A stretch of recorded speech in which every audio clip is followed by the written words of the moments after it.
আচ্ছা, ড্রাইভ করতে করতে আজকে ভাবলাম কিছুটা কথা বলি। সেটা হচ্ছে যে আমাদের দেশে এক ধরনের আসলে বিতর্ক আছে, যে দেশে থাকা ভালো নাকি বিদেশে থাকা ভালো, বিশেষ করে যারা পড়াশোনা করছে, উচ্চশিক্ষা নিচ্ছে।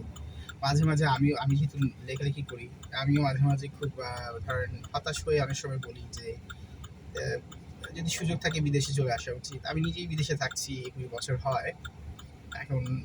ড্রাইভ করছিলাম আর ভাবলাম যে কিছু কথা বলি। সেটা হচ্ছে যে হ্যাঁ, ঠিক আছে, আসলে আমাদের দেশে নানান রকম সমস্যা আছে, এটা যেমন ঠিক।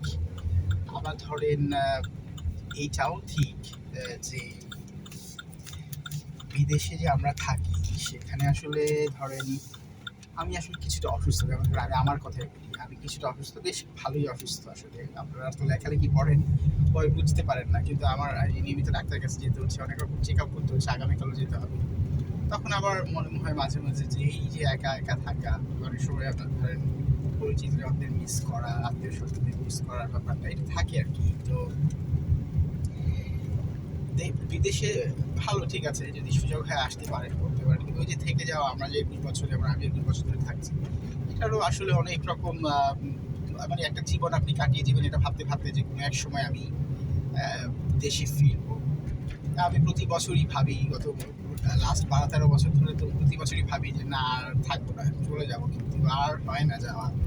নানান কারণেই হয় না। কারণ একটা সময় হয়তো আপনার যেটা হবে সেটা হচ্ছে যে দেশে গেলে আপনার মনে হবে যে আপনি বোধহয় ওই সমাজেরও কেউ না আর কি। হ্যাঁ, এমন মনে হবে তখন। আর মানুষজনদের সাথেও আপনার যেহেতু বন্ধু বান্ধবরা, পরিচিত জনরা, তারা আসলে একটা পর্যায়ে পৌঁছে গেছে। আমরা এখানে ভালো করছি, আমি নিজে বিশ্ববিদ্যালয়ে পড়াচ্ছি, ঠিক আছে, কিন্তু তাদের যে তারা প্রত্যেকেই ব্যস্ত তাদের নিজের নিজের কাজে। সুতরাং ওই যে একটা আগের যে আমরা যেই জীবনটা ফেলে এসেছিলাম, ফেলে আসা সেই জীবনটা তো আর ফিরে পাওয়া যায় না। তখন আসলে এক ধরনের হতাশাও কাজ করে আমার মনে হয়। যেটা যেমন আমি 2011-12 সালে, না 11-12 সালেই হবে বোধহয়, দেশে গিয়েছিলাম। 1 বছর আমি বিশ্ববিদ্যালয়ে পড়িয়েছি, 1.5 বছর পড়িয়েছি, 6 মাস নর্থ সাউথে এবং 1 বছর আসাম ইউনিভার্সিটিতে। এই দুটো বিশ্ববিদ্যালয় ঢাকার সেরা বিশ্ববিদ্যালয়গুলোতে পড়িয়েছি। তারপরেও আমার না ওই আমার সহকর্মীদের সাথে কেমন যেন মিলতো না। আহ, মানে মনে হতো যে মনে হয় সবসময় একটা তুলনা চলে আসতো বিদেশের সাথে। হ্যাঁ, তো মানে দেশের একটা তুলনা, এই হাউ কাউ, তারপরে এই নানান যে আমাদের দেখেনি, তাই না, সরকারি অফিসে গেলে বলে পরের দিন আসেন, এই নাই সেই নাই, মানে একটা হ্যাসেল, সব জীবনের নামই হ্যাসেল, রাস্তায় বেরোলেই এরকম আমরা। তখন আবার ধরেন বিদেশে চলে এসেছি 1-1.5 বছর থেকে। এরপর আগে তো মাস্টার্স করেই গিয়েছিলাম 6 বছর থেকে, তারপর গিয়েছিলাম বিদেশে, এরপর আসলাম, এরপর তো আর যাওয়া হয়নি, 20 বছর হয়ে গেল।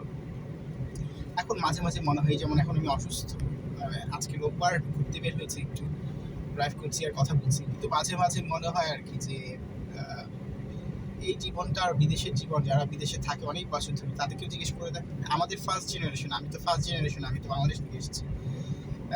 হয়তো এখন জীবনের বেশিরভাগ সময়টা আমি বিদেশেই থেকে গেছি, তারপর আমি বাংলাদেশ থেকে এসেছি, বাংলাদেশে বড় হয়েছি। ফার্স্ট জেনারেশনে কিন্তু এভাবেই কেটে যায়, হচ্ছে একটা হতাশা, মানে অনেক সময় থাকে। কারণ আমার মনে হয়, যেমন ধর আমি এই দেশের নাগরিক, কিন্তু তারপর কি আমি আসলেই এদেশি? তা তো নয়। হয়তো আমার পরের জেনারেশন যে আসবে তারা হয়তো ফিল করবে এটা, যে তাদের দেশ এটা। তারপরেও গায়ের রং, অনেক কিছুর ব্যাপার এখানে থেকে যায় এরকম আসলে। সবকিছু মিলে মনে হয় আসলে বিদেশে আসা যেমন ভালো, আবার ধরেন এক ধরনের এই যে আমার শরীর খারাপ, আমার মানে মাঝে মাঝে মনে হয় যে একটা শূন্যতা এসে ভর করে। মনে হয় দেশে থাকলে হয়তো আশপাশে যদি পরিবার পরিজনও না থাকে, আপনি একটা দেশের মানুষ, সবার সাথে কথা বলতে পারছেন।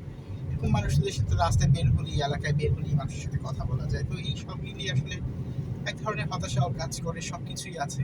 তা আমার কাছে যেটা মনে হয় সেটা হচ্ছে যে আসলে সব কিছুরই আসলে ভালো খারাপ আছে, ঠিক আছে। এমন না যে প্রত্যেকটা দিকেরই আসলে একটা পজিটিভ নেগেটিভ সাইড আছে। সুতরাং আপনারা আসলে সেগুলো বিবেচনা করেই দেশে আসবেন, ঠিক আছে। আজকের মতো আর কথা বলছি না, আমাকে এখন টার্ন করতে হবে এক জায়গায়।